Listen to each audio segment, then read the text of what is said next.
Hello, I'm Dr. Eric Wood. I'm a licensed psychologist, and I'm actually the director of the Student Counseling Center here at TCU. What I wanted to come and talk about today, because as you can imagine, we're hearing from students.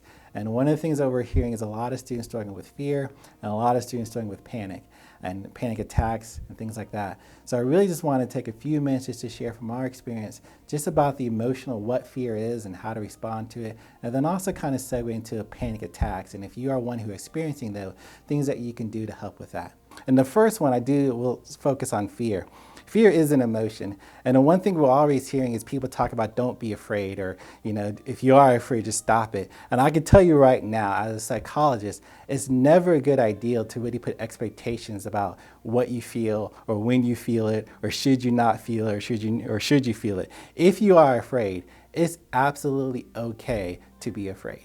In fact, I will say right now, if you are feeling something, feeling anything, and you telling yourself you should not feel that way, you are actually opening the door for anxiety, because in your mind you're really thinking something's wrong because something shouldn't be what really is. So really that intervention of just telling yourself I don't feel it, or I shouldn't feel it, or it's wrong, isn't really going to work. It's actually really better to say there is a lot of fear. Trust me, you are not the only person right now who is struggling with fear. And the number one thing you should say, that if that's you, you're better off just acknowledging that you are struggling with fear right now. And when you do that, that actually gives you a lot of opportunities. A lot of people don't talk about emotions as adaptive functioning. Like, they're designed to give us certain adaptations and certain benefits. Like, for example, fear. We're one of the few species that can look towards the future and see a potential threat. And that's what fear is designed to do. It's designed to give us a survival advantage, to say something in the future could go wrong and I should brace for it now to prepare. So that is actually a good thing, and it's actually that's something that sets us apart. If you are struggling with fear, please understand that, one, you're in a different state. Okay? Our homeostasis is kind of a normal emotional regulation functioning, is different from the state of fear. And what I mean by that is that when you're in that state of fear and your body thinks that there's a threat, that something might go wrong, it is actually very, very smart and doing things to actually try to protect you. Like, for an example, there was a physical threat. And the whole metaphor, you might have heard about a caveman, walking and seeing a saber-toothed tiger, and he has three choices. He can fight, or flee. Well, no matter what he does, his body is actually changing to deal with that threat. So for example, if I was really in a fight with the saber-toothed tiger, my body would know that I don't need long-term memory right now because I'm dealing with this immediate threat. And so that's really important for students, because if you're dealing with fear right now, especially constant fear, daily fear, your body is trying to help you out. And one of the ways it's doing is cutting down system it doesn't think it needs. So your long-term memory may actually literally be slower than your normal state. And so what that applies to students is we see it all the time in test anxiety, where people get so anxious while they're taking a test because they think it's a threat. But as soon as they walk out the door, the threat is over, and all the information they learn just comes back to them. That is a really good example of how fear response and the fight or flight could actually backfire, even though it's trying to help you. Another thing that's really part of this you should keep in mind is that we get really hypervigilant when we're in that fearful state. In other words, we're actually looking for threats. We're looking for things that potentially could go wrong. So if you're in that state, and let's say you're reading the news media about what's going on, your mind will actually be reading that article or watching that TV and looking for negative potential threats. So you might be really hypersensitive to negative things. And so that's what you kind of might dwell on or ruminate on. And so you might be literally reading an article, and your experience, if you're reading it in fear, would be completely different from someone else who's reading it in a kind of normal, relaxed state. So I say that in mind that if you are experiencing a lot of fear, one, absolutely okay. The best thing you can do is to tell yourself that, yeah, acknowledging the fear, but there are some challenges you need to work on. And part of those challenges would be to knowing that you are functioning on a different state. And so you probably need to take care of yourself. So when you find yourself studying, if you can't process it because your mind is wandering, that could be a fearful state. Maybe you need to give yourself a little more time to process this. Maybe you need to take tests and give yourself a little breaks. Right now, a lot of the professors are allowing you to use notes and things like that. Don't pressure yourself to go so quickly.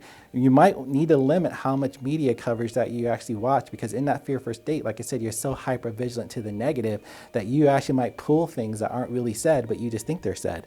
And so just want to keep that in mind. The other thing about fear is not only just as an altered state, it is designed for us to choose how to respond. Like I said, in the physical situation, the choice is we can either fight against the threat, we can run away from the threat, or we can freeze. And all of those reactions are actually survival attempts, and they're all equally valued. And honestly, in a physical situation, you couldn't predict which one of those reactions you're going to fear. But when it comes to emotional, when it comes to interacting interpersonal society, our choices aren't really fight, or flee. Our choices now become what we call interpersonal styles, and those are either one, move towards others, move away from others, or move against others. People who are in this state and they move against others, they act as if they're in conflict with one another. These might be the people who go to the grocery store and want to hoard toilet paper and fight other people because they touched the milk first. And that's operating as if I'm going to be conflict, as me against the world type of thing. That is what we call moving against people. There's also moving away. And those are the people in this time who just are moving away from the whole conflict, acting like it's not happening. These are the people who might not listen to the guidelines about social distancing, might throw a pool party or act that they're invincible. They're actually moving away from what's going on in society. That is actually a fearful response just as well. But the best thing you can do is what we call moving towards people. And this is one of the most encouraging things that I've seen in the community, is actually being part of a global citizen. TCU talks about that for years, it being how important it is to be part of a global citizen. And if you are moving towards people, then you are actually finding ways to help, finding a way to connect. We're hearing stories like our medical students are doing so much social activities right now. We have all of our upperclassmen who are, not all of them, but most of them, who are doing reading projects for school-age kids. Some of our organizations have donated money to other students. That is moving towards people. That is actually taking care of each other. And honestly, that is the best response, interpersonal response that you can have. Because if you are into fear, the number one cure for fear is having what we call a secure base. Is somewhere where you can go with your fears and feel that attachment, because humans were attachment, and say, this is what my secure base is. This is someone that I can trust. This is someone that I can connect with, and I know I'm not alone. And if you move towards other people and you can be their secure base, and then someone else can be your secure base, I promise you that is the most effective response to fear, any type of fear, anyway. So that is one thing that I'm really encouraging to see, because of all the talk we hear about fear. And yes, we have clients and students calling us up and say, what do I do? In the midst of all that, we're seeing a lot of people in this community moving towards each other. And I'm so proud to be a horn frog for that. The other thing I would say when it talks about fear, and you might have heard this metaphor before, it's in books, it's in articles and things like that, but it talks about the universal fear. And what this metaphor is a man, a thief, and he's basically stealing from a king. And he got caught, and he has to go in front of the king, and he's stealing. And the king is furious with this thief. And he's so mad, and he stands up, and he walks to the thief and says, I give you two options here. He said, one option is, I am personally going to take you outside to the tree, and I am going to hang you. That's how mad that I am. The second option is you can choose to go whatever is behind door number 1 over here. And he looks across, and the door is this huge, heavy, looks like a dungeon style door. And the thief is very shaken. He says, okay, I'll choose you, king, take me to the tree, and I'll die by hanging. So the king is, again, really, really mad. He personally walks his man outside to the tree, puts a rope around his neck, and the thief says, King, I really have to ask you, what's behind the door? And the king is so mad, he says, I've been king literally my whole life, and no one has taken door number 1. And the thief says, King, literally points to the rope around his neck, and he says, I'm not going to tell anyone. Can you tell me what's behind door number 1? And the king says, the door, behind that door is freedom. The door opens to the outside of the castle, and you could have gone home. But no one takes that option. And the whole point of that metaphor is that thief, facing an angry king and the certainty of death, he chose that over the unknown. And if there's all this debate about is there a universal fear, something that everyone is afraid of? If there is, the number one contender is going to be fear of the unknown. And sometimes when we have this unknown, especially right now, we'll do things that even though it won't work out, or certainties or things like that, we cling to that instead of really saying, can I cope with the unknown? And I promise you, and this is what everyone's saying, if you rely on other people, and if you use a social resource and you don't cut yourself out from the world, and you don't act like you're in conflict with every single person, and you really move towards other people, somebody in your life is going to do the same to you. And if you really establish that secure base, then I promise you that is the most effective way to deal with the fear. So that is kind of my take on the emotion of fear. Like I said, we're fearing it a lot. And I think the most important thing is not the fact to say we shouldn't be afraid or, cut it off. I think the main thing is like, how do we respond to it? And I think moving towards people and developing a secure base is the best way to do that. Now, kind of related to the fear, because the fear is the emotional state, there is actually the more intense, and that's the panic. And that is actually talk about a different altered state, is we are actually giving people or hearing from students who are saying, I've just having these panic attacks, and maybe they never had it before.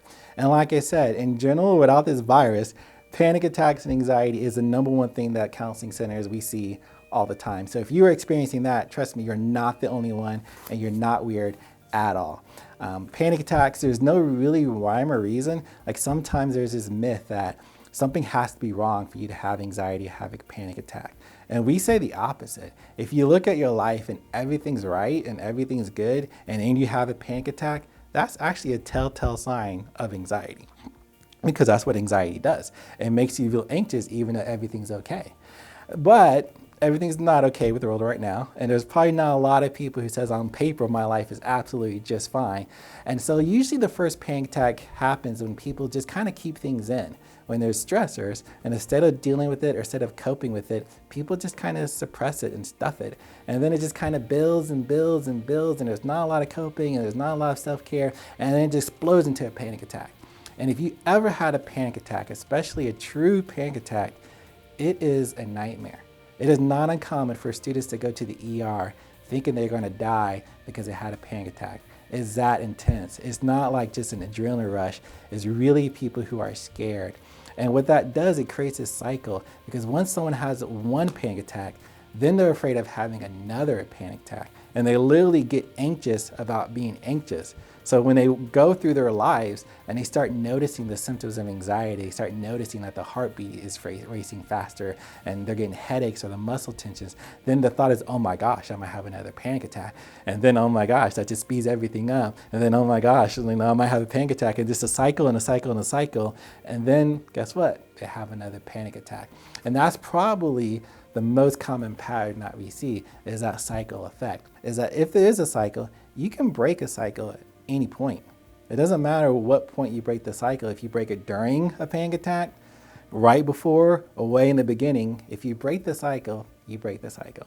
So let me just give you some states about how, or some tips about how you can break the cycle. First of all, if you experience a panic attack, things that you can do during the panic attack. One thing that's great about this university and great about the counseling center for us is that we literally have a 24/7 phone counseling line where any student anywhere at any time can call that number. The number will be listed on our website at the bottom of the screen, but you can literally speak to a counselor wherever you're at. And again, the number one reason people call that line is because they're in a panic attack. So if you're a TCU student, trust me, the number's on the back of your ID. If you flip it over, your student ID, it says TCU Counseling Helpline. If you call that number, a therapist will pick up. The therapist will say TCU Counseling Center, so it's just TCU. And if you tell them, hey, I am having a panic attack, that is the number one thing they see. They're very good at walking you down, slowing things down. So in the middle of a panic attack, I think that's probably the most easy access intervention you can do. Doesn't cost you anything, and is right there anywhere, anytime. So I would say during a panic attack, that would be a perfect time to call a 24/7 counseling line. But however, there's things you can do even before you get to a panic attack. Like for example, it's really important, like I said, if you're noticing high anxiety, to really pay attention to what's going on in your mind. Like, what are your thoughts? Because sometimes what people do is they're so quick to think about negative. Remember I said that some people get so hypervigilant about threats, or some people, everything becomes a threat. And everything that they feel goes negative. Well, what if, this happens? And what if that happens? And what if this? And what is that? And literally that is what their thought life is.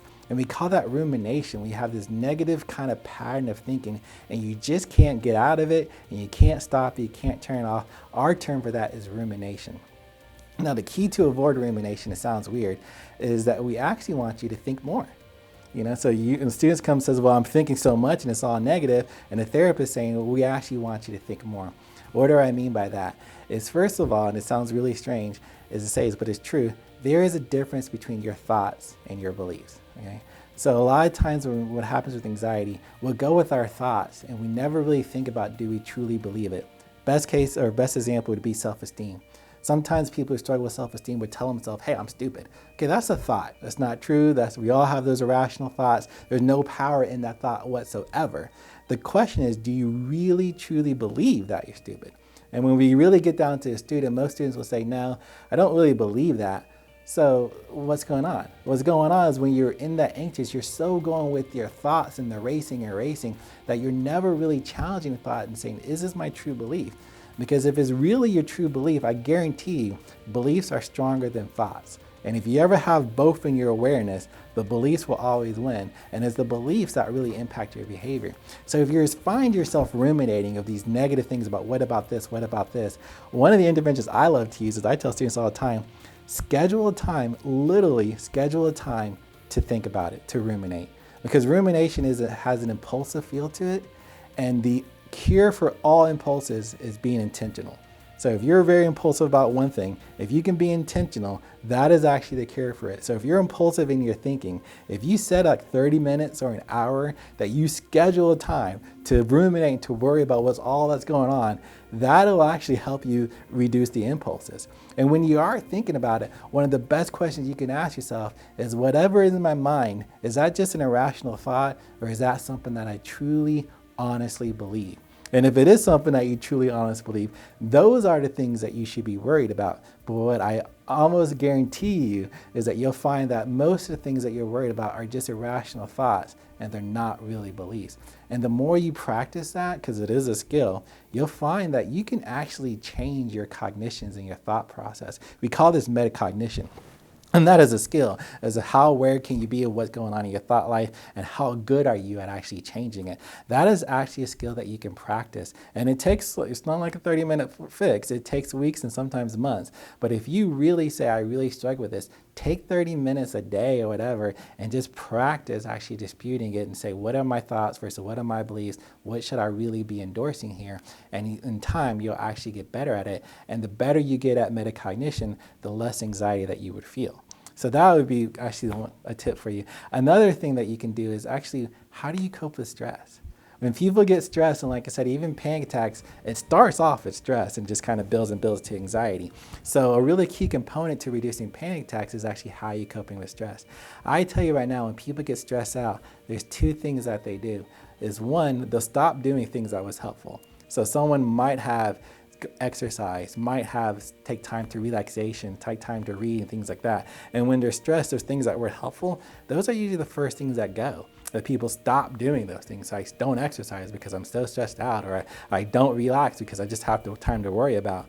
And the other mistake that people make is they start doing things that are unhealthy, that don't help. So in other words, maybe they'll drink more, or maybe they'll hang out with people that aren't healthy, or maybe they'll turn to food. Has nothing to do with it, it's unhealthy, but they'll start doing that. Again, it's impulsive. It's just an impulsive reaction, not intentional. So if you can figure out your stressors and your pattern and what you do, and then ask yourself, am I being intentional about coping with stress? And if you are intentional, and I'll give you just this advice, most people are not intentional. Most people do not have an intentional thing that they do for stress. But again, if you practice it and you develop it and you say, these are intentional things that I'm doing in my life that help me, the less stress you have, then the less likely you will have anxiety, and the less likely you have for a panic attack. And I will say this as a caveat, even though breaking the cycle is really important, There are some situations where it's just intense. Again, anxiety is a physiological response. You can't shut it off. And there are some times where people get so intense and they come to us and like, this is just, I can't do it on my own. And if that's you, I would say you're right. You can't do it on your own. And if you get to that point where you're saying the intensity is just way too much, this is not just something that happens once a day or once a week or whatever, this has happened too much and it's too intense, then I really do encourage you to seek help. It's not a sign of weakness to call a counselor and say, this is something I'm really struggling with. It's not even a sign of weakness because we have medical doctors and psychiatrists who do medication. It's not a sign of weakness to say this intensity is so much that maybe I need to try medication. No one's going to judge you for it. Your health is more important. So if you get to that point where you're saying the intensity level is too much, please, there's no reason that you have to do this on your own, especially on this community, on this campus. I mean, we're here as counselors, we're fully staffed, we are operating, we have remote services. You know, we can call you on the telephone, we could do Zoom session, our health center is there, our psychiatrists, everyone is fully staffed. We're here, we're operating, we're working. And if you need us, we're absolutely here. Our information, our website, all of our contact information will be shown below.